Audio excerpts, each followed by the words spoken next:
yo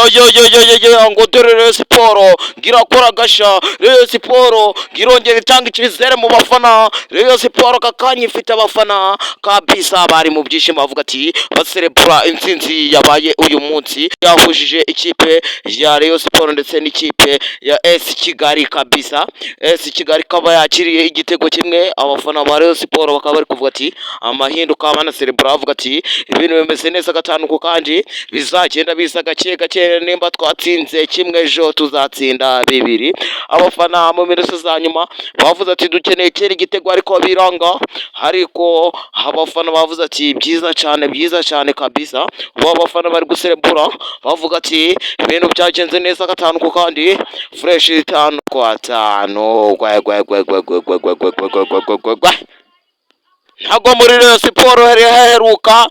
gutsinda ndetse no guserebura kabisa, ariko uyu munsi baserebuye baravuga ati ibintu byagenze neza gatanu kandi banashimira abakinnyi babisizemo imbaraga kabisa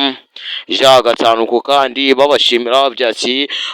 bizagenda biza gahoro gahoro, tuzagenda dusinikiriza nimba uyu munsi twatsinze kimwe ejo twatsinda bibiri kabisa ja gatanu ko kandi fresh nkomeza mabyati mo nakora subscribe kabisa mabyati fresh 5-5 mbo duhuriye mu zindi video zigiye zitandukanye kabisa, mo nakora subscribe kugira ngo video nk'izi z'ubwenge nizigenda zibacika ndetse n'ibiganiro nimba wumvishe ukunze ijwi ryanje kabisa.